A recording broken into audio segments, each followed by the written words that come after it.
got a chance to see Season 4, Episode 6 of The Boys. Let's talk about it right now.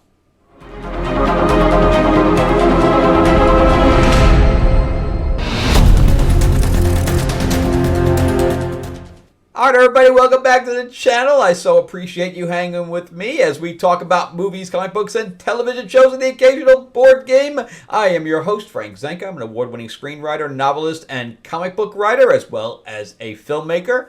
Working on a couple of my projects as well. But I am planning on going to Gen Con if anybody's going out there to hang out and play board games and like that. It's basic. Gen Con is basically the board game. It's the Comic-Con of board games, basically. It's huge.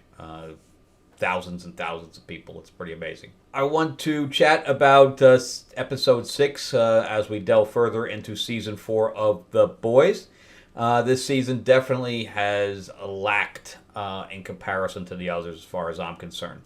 But before we get into it, remember to give me a like and a subscribe if you can. I am trying to grow the channel out, so if you can ring that bell, that would be amazing.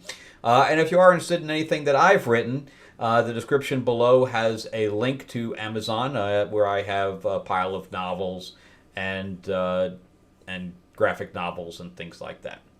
All right, so let's jump into The Boys Episode 6. It is called Dirty Business, and it definitely is that.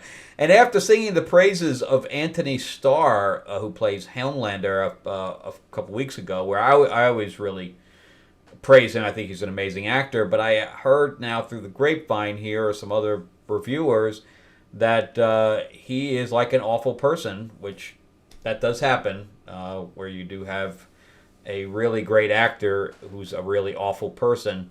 But anyway, I had heard that the actress playing Maeve, he was so awful to her that he caused her to leave the show, which is why she's not on this season. How true that is, I don't know. I have not obviously verified any of that, but people are on the internet are saying that at this point. So I don't know. I hope it's incorrect, but you never know.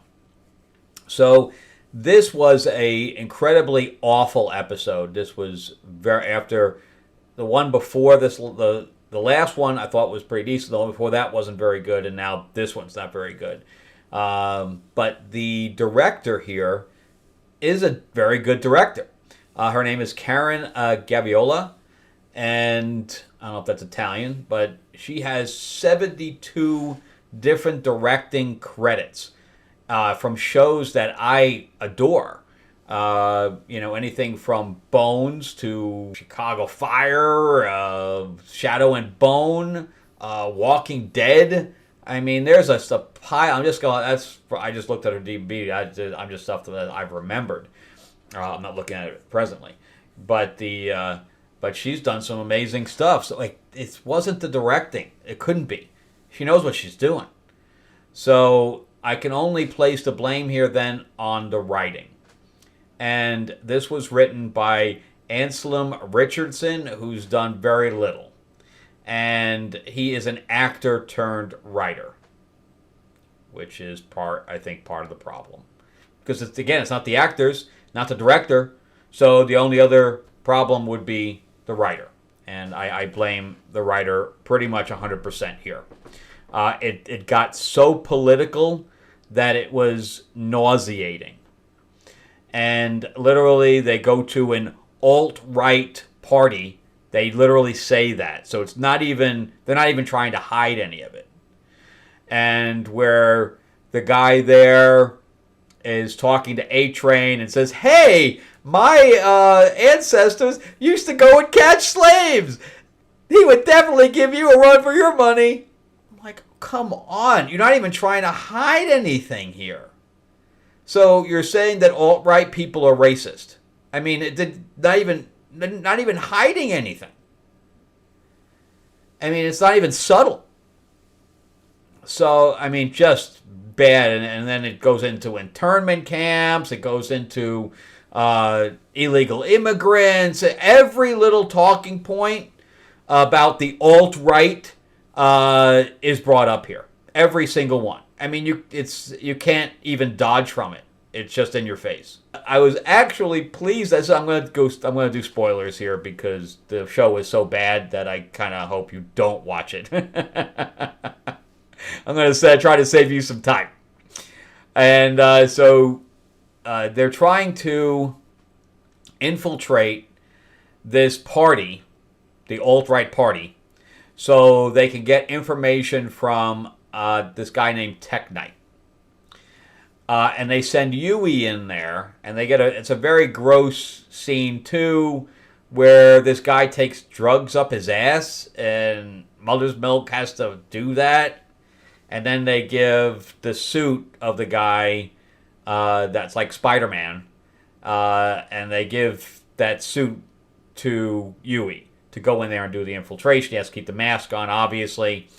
And this Ted Knight guy is like Batman. He literally has a book that opens up an elevator that goes down into, the Batcave kind of thing. Except the Batcave is a sexual deviancy thing.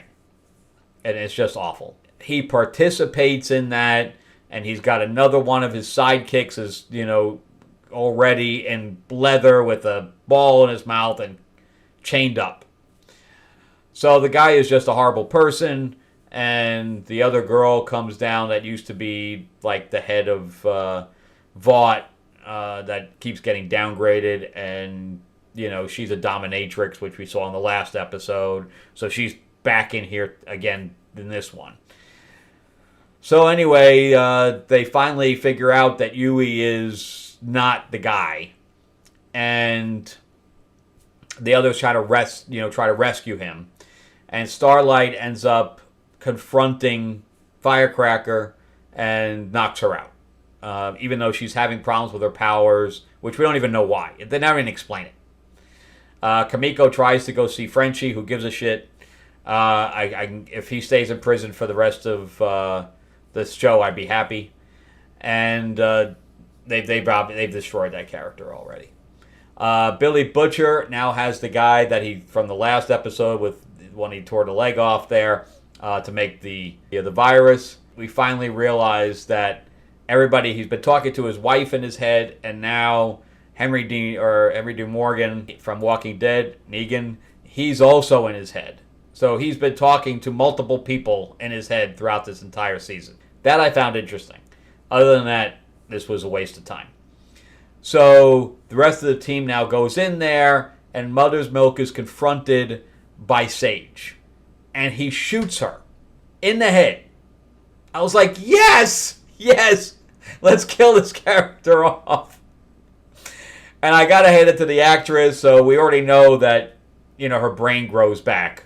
Now, they obviously have to do brain surgery on her because the bullet's in there. So what, is her brain going to grow around the bullet? I mean, she's going to be brain damaged no matter what. But I got to hand it to the actress because she did play the child role pretty well. But anyway, so Homelander tries to make a speech, and it doesn't work out well. And Newman comes to her, to his rescue.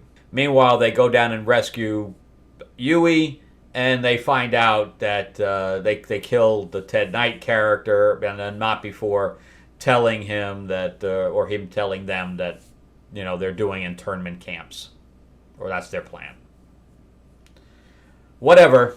I mean, it was just so on the nose. It was just bad. It was just extremely bad. So anyway, moving on to the next episode, I guess, because there's not much I can say positive about this one outside of the Billy Butcher portion of the series, and to see if he actually can kill.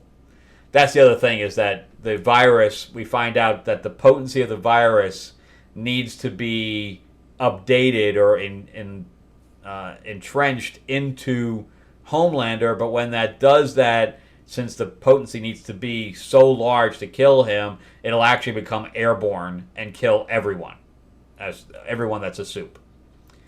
And I think that was, Billy Butcher's plan all along from the very beginning of the season, or beginning of the series, really. Even from series 1, he wanted to kill them all. But now he's connected to them as friends and compatriots, and now killing some of them would, be bad. But if, because A-Train's turning around, Maeve turned around, Starlight turned around, Kamiko's always been good, does he really want to kill them all? I don't know. And he won't even kill Noir anyway, because Noir's already dead. Anyway, that's it for me. Let me know if you were enjoying this season. Let me know if you thought this episode was just as bad as I thought it was. It was cringe as far as I'm concerned. And but yeah, if you're loving it, let me know. And remember to give me a like, give me a thumbs up. If you can, subscribe, ring that bell, ding ding. And check out some of my other videos that will pop up here as well. And remember that I do have some of my books and things like that in the description. Has links to those, to Amazon and other places where my books are. And remember, I'm also on Audible as well. Anyway, talk to you later, and have a great weekend. All right, bye-bye.